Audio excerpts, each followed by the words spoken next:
Story title: Until Death Does Us Apart. When I got home that night as my wife served dinner, I held her hand and said, "I've got something to tell you." She sat down and ate quietly. Again I observed the hurt in her eyes. Suddenly I didn't know how to open my mouth. But I had to let her know what I was thinking. I want a divorce. I raised the topic calmly. She didn't seem to be annoyed by my words. Instead, she asked me softly, "Why?" I avoided her question. This made her angry. She threw away the chopsticks and shouted at me, "You are not a man." That night, we didn't talk to each other. She was weeping. I knew she wanted to find out what had happened to our marriage. But I could hardly give her a satisfactory answer. She had lost my heart to Jane. I didn't love her anymore. I just pitied her. With a deep sense of guilt, I drafted a divorce agreement which stated that she could own our house, our car, and 30% stake in my company. She glanced at it and then tore it into pieces. The woman who had spent 10 years of her life with me had become a stranger. I felt sorry for her wasted time, resources and energy, but I could not take back what I had said, for I loved Jane so dearly. Finally, she cried loudly in front of me, which was what I had expected to see. To me, her cry was actually a kind of release. The idea of divorce, which had obsessed me for several weeks, seemed to be firmer and clearer now. The next day, I came back home very late and found her writing something at the table. I didn't have supper but went straight to sleep and fell asleep very fast because I was tired after an eventful day with Jane. When I woke up, she was still there at the table writing. I just did not care, so I turned over and was asleep again. In the morning she presented her divorce conditions. She didn't want anything from me but needed a month's notice before the divorce. She requested that in that 1 month, we both try to live as normal a life as possible. Her reason for this conditions was simple. Our son had his exams in a month's time and she didn't want to disrupt him with our broken marriage. This was agreeable to me. But she had something more. She asked me to recall how I had carried her into our bridal room on our wedding day. She requested that every day for the month's duration I carry her out of our bedroom to the front door every morning. I thought she was going crazy. Just to make our last days together bearable, I accepted her odd request. I told Jean about my wife's divorce conditions. She laughed loudly and thought it was absurd. "No matter what tricks she applies, she has to face the divorce," she said scornfully.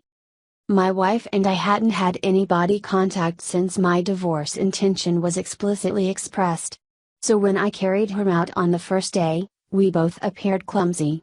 Our son clapped behind us, "Daddy is holding Mommy in his arms." His words brought me a sense of pain. From the bedroom to the sitting room, then to the door, I walked over 10 meters with her in my arms.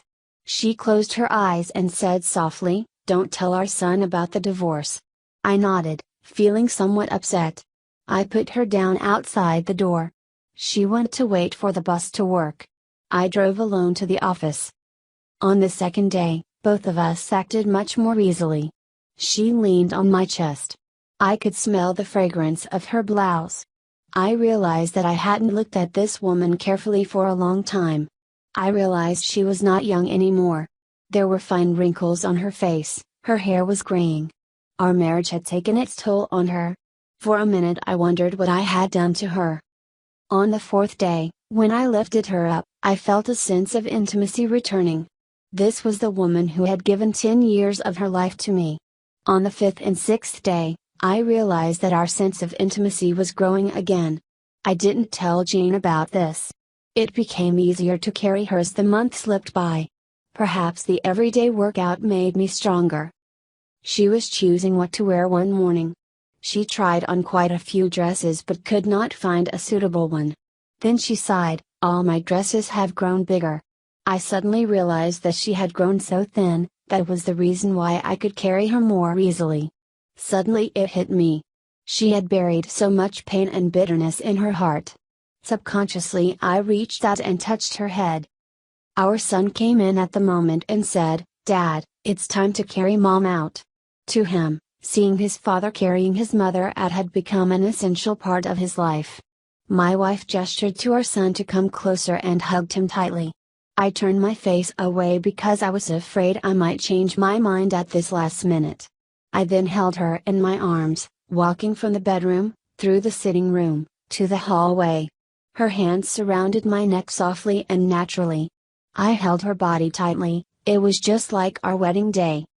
But her much lighter weight made me sad. On the last day, when I held her in my arms, I could hardly move a step. Our son had gone to school. I held her tightly and said, I hadn't noticed that our life lacked intimacy.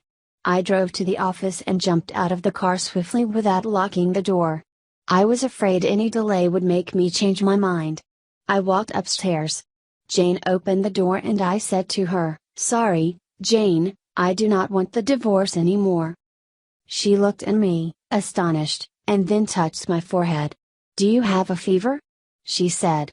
I moved her hand off my head. Sorry, Jane, I said, I won't divorce.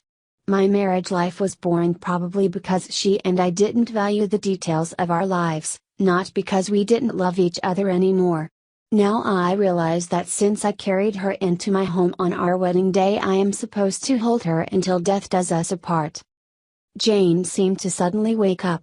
She gave me a loud slap and then slammed the door and burst into tears.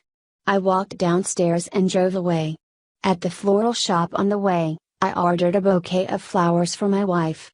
The salesgirl asked me what to write on the card. I smiled and wrote, I'll carry you out every morning until death does us apart. That evening I arrived home, flowers in my hands, a smile on my face. I ran upstairs, only to find my wife in the bed, dead. My wife had been fighting cancer for months and I was so busy with Jane to even notice.